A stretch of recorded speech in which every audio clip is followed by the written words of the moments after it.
Welcome to the Inside. As families returned from summer holidays and students went back to their classrooms this past week, the movie industry opened its doors for National Cinema Day in the US, Mexico, the UK, and elsewhere. More than 8 million movie fans in the US alone visited their local theaters for $3 movies. The closing months of the year are where holiday blockbusters are unveiled and awards season contenders are seen. And as the buildup begins for Marvel's Black Panther sequel, Wakanda Forever, Disney and James Cameron have re released the original Avatar in theaters in preparation for the December premiere of the long awaited sequel, Avatar The Way of Water. I am Jim Chavin in Los Angeles, and with me is Wim Byens. He serves as CEO of Cinionic, and he joins us live from Brussels, Belgium, where it's evening. Good evening, Wim. Hey, good morning, Jim. Good to hear you. Well, the news this week was that the success, and I know we've got a guest this morning who's going to maybe be able to tell us more about it, but the success of National Cinema Day.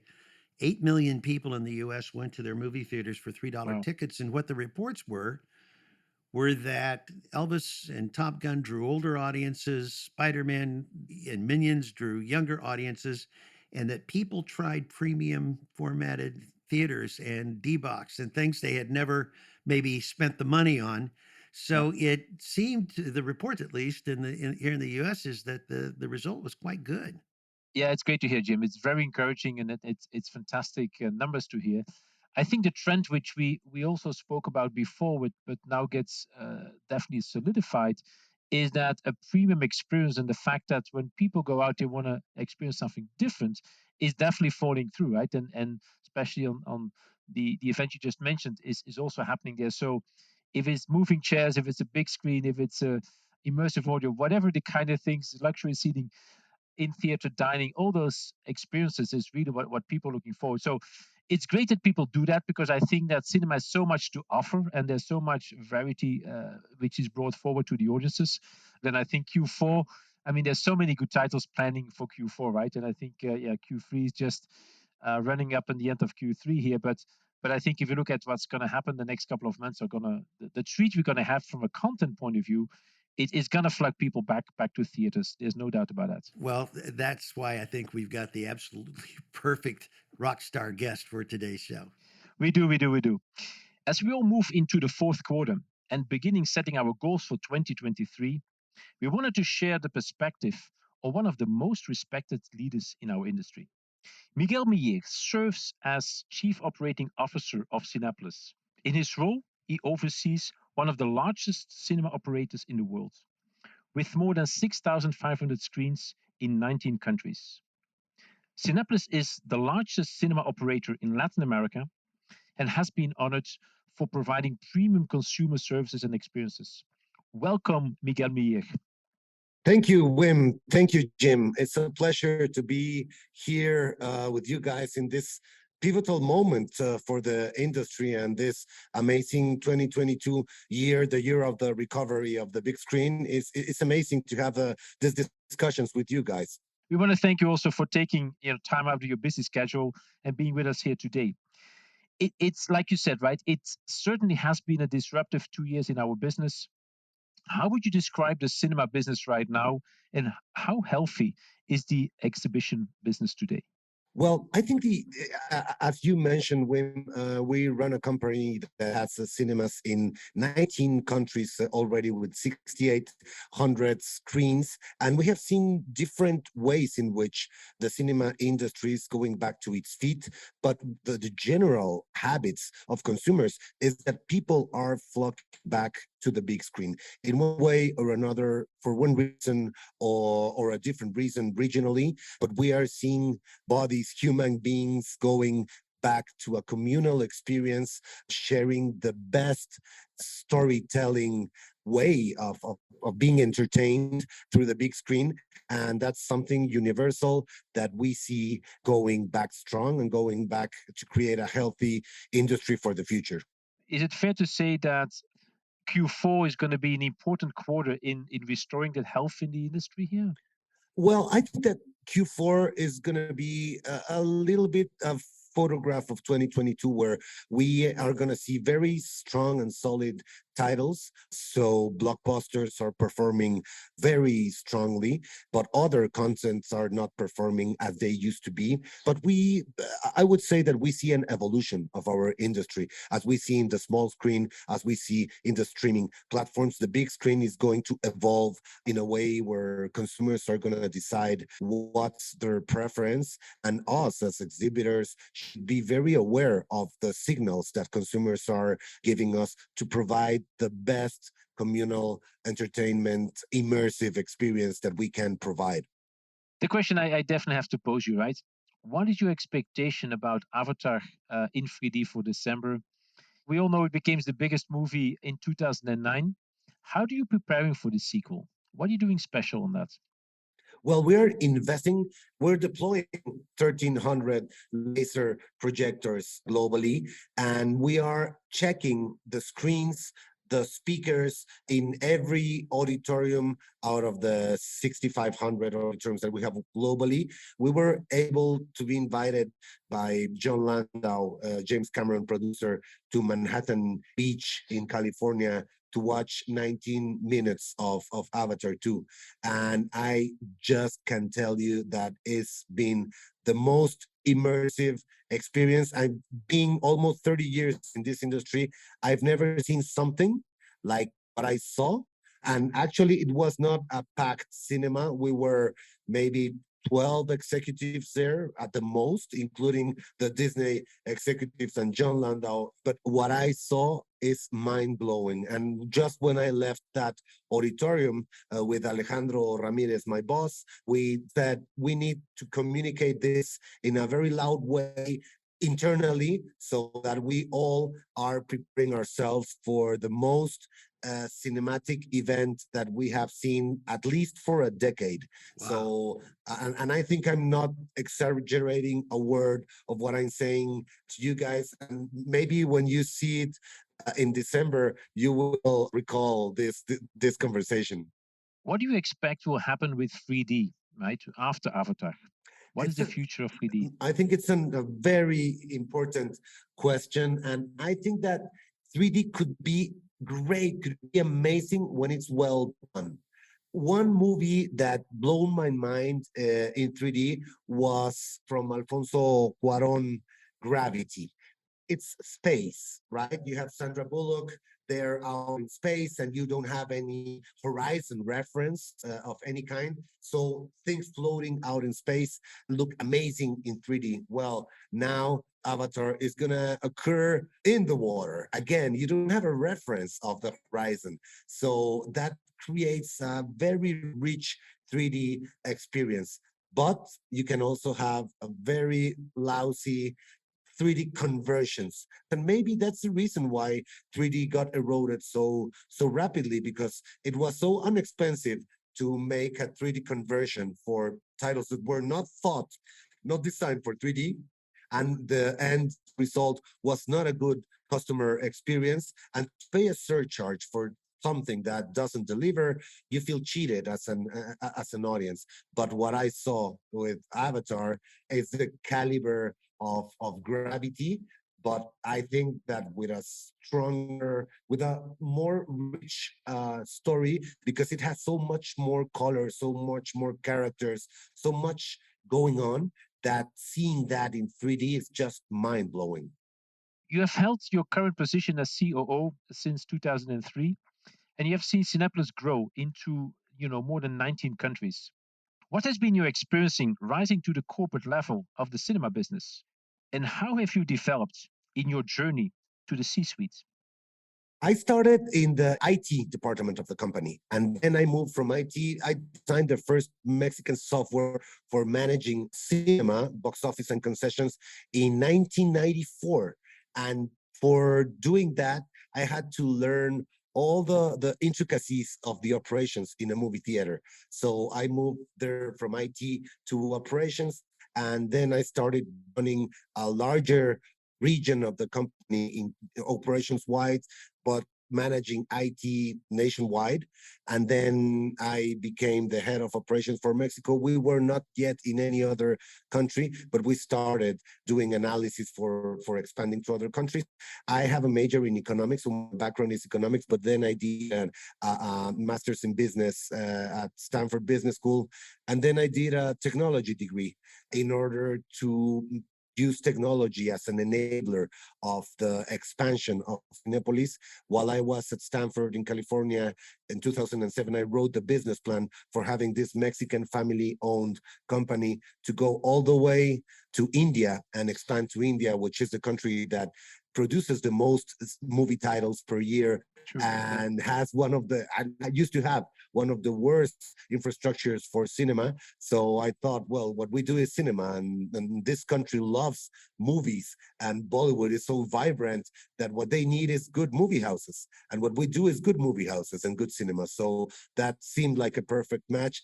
So that helped as a framework for the international expansion of Cinepolis in Brazil, then the US, then Spain, and now we are also in Indonesia and in the Arabic world, in the Saudi Arabian kingdom and other emirates in Arabia.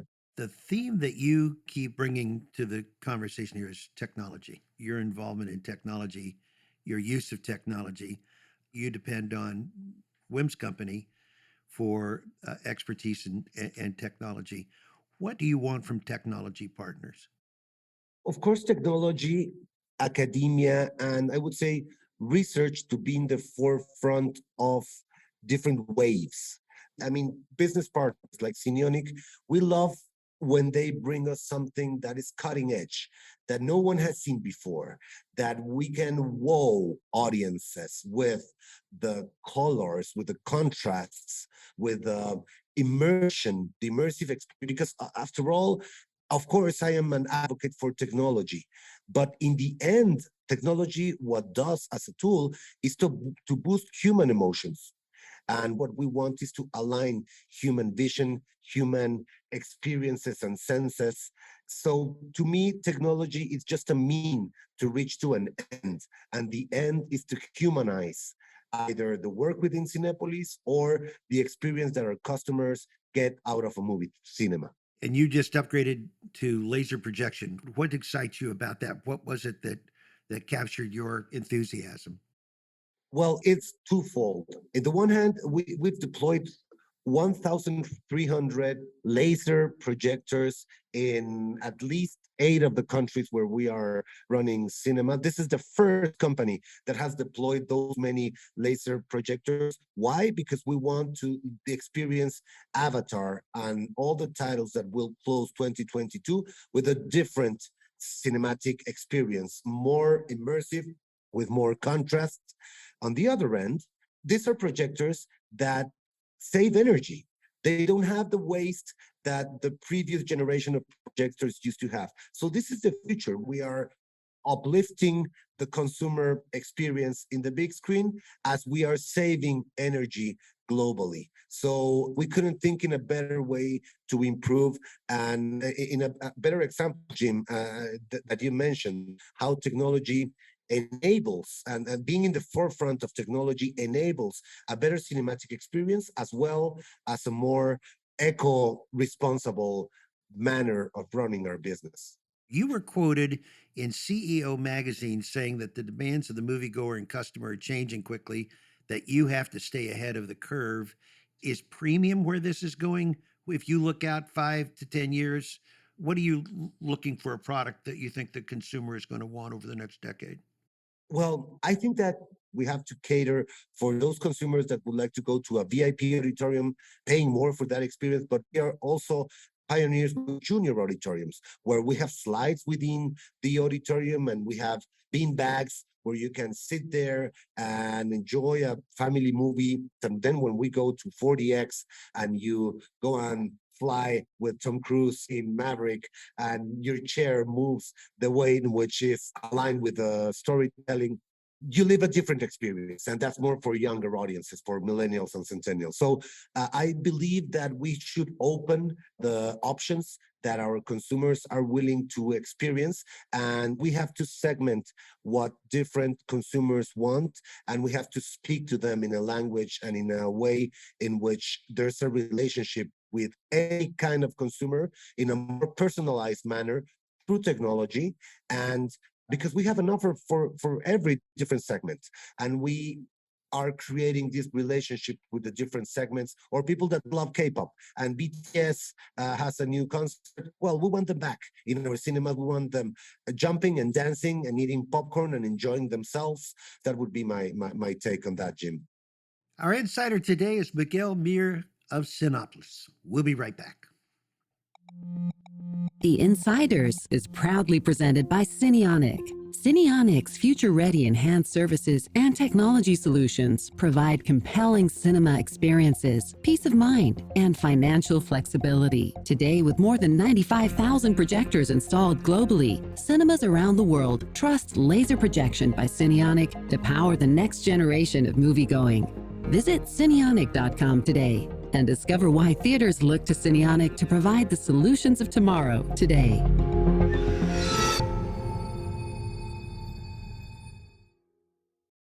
Our insider today is Miguel Mier of Cinépolis. So, Miguel, I want to ask you a question about managing people, right? If I'm correct, you're overseeing more than 27,000 employees around the world. Is there a common quality you want every employee to share across your company? And how do you instill your corporate values with your teams? Well, I think it's a great question, and culture would be the glue that pulls us together. It's hard to think that a Mexican family-owned company goes out to places as far and as distant culturally as India, or in an upscale shopping mall in the US or in Spain. And the thing that puts us together is culture, I would say, and the values that will put the consumer in the center of our decision. It's a consumer-centric company, and we like to communicate a lot. We like to use technology as an enabler for communication and for sharing values and culture. Even this tool that we're using right now, podcasts, are great internally. But what we always promote is a consumer-centric approach in every decision that we make, because we all have to value our customer as the center of the value creation in this industry and in this company. With companies, recently returning to the office, hybrid schedules, how are you working in Cinépolis to maintain the connection and the engagement with your employees? Well, we were able to be together and to keep the team together in times where we were all locked down. Now that we can go out in corporate offices in Cinépolis, we try to emulate what we do in cinemas. People in cinemas are working out there and are having a direct conversation and direct connection with our consumers. And us from the corporate office, we said, if we are to open our cinemas and work in the cinema in the corporate office, we have to do the same thing. We don't have days that we can take off and do home office. We came back to work in the full schedule, full throttle, for the recovery of the hurt industry that we are living in. We thought that the recovery had to be in parallel. What we are preaching in the cinemas, we have to live it in corporate offices as well. And that was our approach. And we feel happy that we did that approach, because that helped us to rejoin, to have meetings in person faster, and to be more effective, we believe. Are there innovations that have been the result of the last 2 years that we come out of it and you say, actually, we learned a lot through this terrible time? Well, we've learned a lot about how to be engaged with our consumers through the digital world. And we are betting strong, even though we are a brick mortar facility and industry overall, the exhibition industry, we believe that a combination between the analog and physical world with the digital world is what will draw audiences in a larger scale. I mean, in terms of exhibition the lighting and sound in our cinemas is very important, and that's why we look to the best technology companies in the world, like Cineonic, the Belgian company for projectors.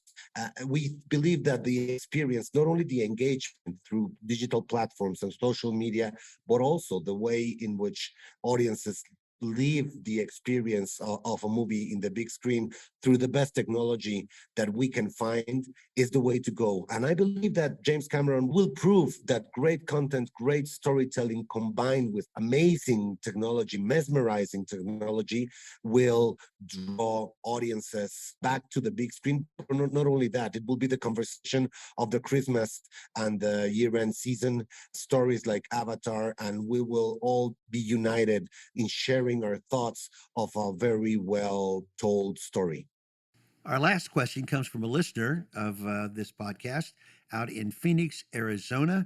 Thank you, Matt. He writes, recent media stories have indicated the growth of streaming services has slowed and the traditional TV and cable platforms continue to decline. Research also indicates that cinema ticket buyers are also engaging with streaming services. What types of experiences should theater operators be considering to encourage people to visit theaters versus streaming a new release at home? Who or what does cinema compete with now? That's a great question. From 2019 to now, there's been more production budgets than ever in the history of humankind. With all that amazing budgets towards entertaining audiences, I think that there is going to be a distinction, and there's going to be market for everybody. There are going to be amazing sitcoms, TV shows, really engaging around the world, but still the cinematic experience is one form, is one art form that sets itself apart from other forms of video entertainment. So what should be there in this, let's say, premiere format? I think that storytellers are the ones who will decide what kind of story they want to make and in what format they want to have that story being told. You see all these filmmakers always willing to push the boundaries of the cinematic experience further and higher, but always in the feature film format. And I think there's going to be amazing room. Last week was the Emmy Awards, and television is being also sharp, engaging, entertaining, amazing evolution of television as well. But the cinematic experience is one that stands by itself and one that attracts minds that, in my vision, are the best storytellers around the globe, are attracted by the feature film format. And that's why the large format for the large screen is the one that provides the most engaging entertainment experience. Well, listening to this conversation, the first thought that I have is, Miguel, you started the conversation by saying, quoting Kevin Costner, if you build it, they will come. You and Wim are building it, and the personal customer service, which I notice and respond to. And then the filmmakers, James Cameron, Tom Cruise, Steven Spielberg, they are partnering with you to put their products into your theaters. And so if you look at the industry saying, I don't know how all the cinema operators in the world are going to do, but I know that the really good ones are going to probably do really, really well. And it's pretty obvious to me that Cinépolis is at the absolute top of the industry's game and showing us all how to have a successful future. So thank you for being that leader, and thank you for being that example. And I love going to my VIP experience in Westlake Village and hitting the button, and I'll think of you the next time I order some additional popcorn from my seat during the movie.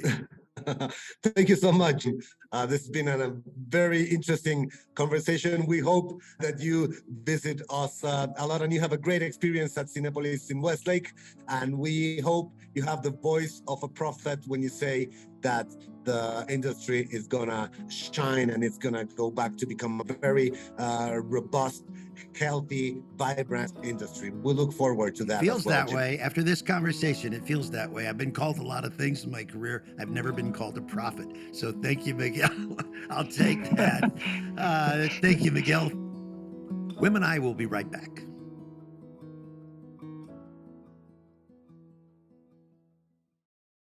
Wim, what a fantastic guest Miguel is. How impressive.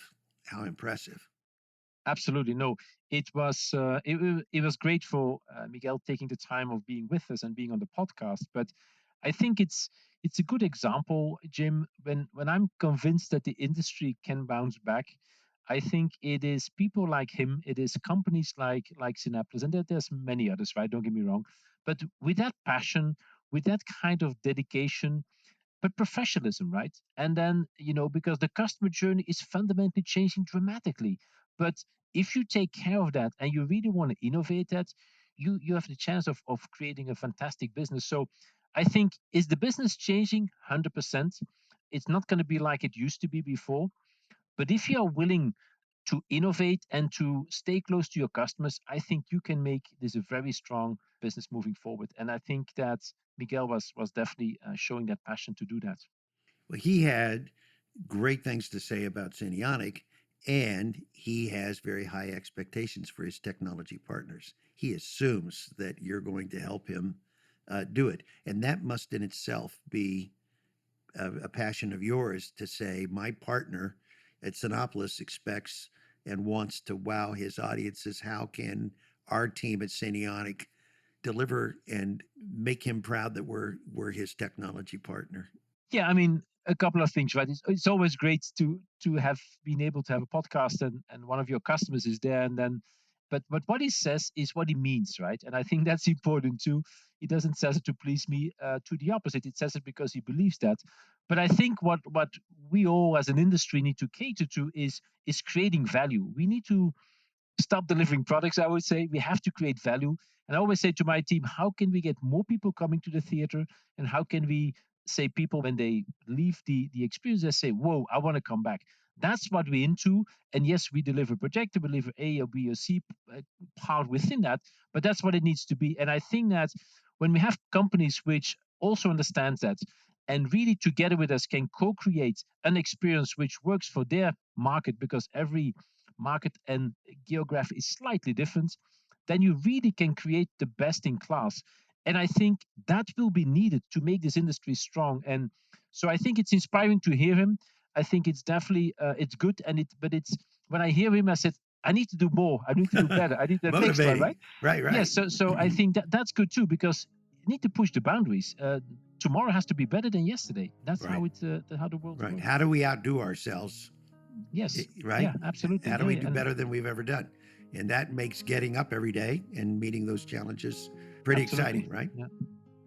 Thank you, Wim. Our quote of the day comes from the Rolling Stone review of Steven Spielberg's new film, The Fabelmans, which was premiered this week at the Toronto Film Festival to rave reviews. It opens November 23rd. Here's what Rolling Stone said. The Fabelmans uses a movie to pay tribute to the power of the movies and how all that film passing through the projector's lens creates some sort of process that you and I might call magic. It's one man's thank you to the movies for saving him, and it's one of the most impressive, enlightening, vital things Steven Spielberg has ever done. Thank you, Wim. Thank you, Miguel, and thank you all for listening. The Insiders is presented by Cinionic and produced by the Advanced Imaging Society in Hollywood. Our executive producers are Adam Castles in New York and Mike Piltzecker in Los Angeles. Brett Harrison produced today's show, and our technical director is Matthew Bach-Lombardo. This is AIS.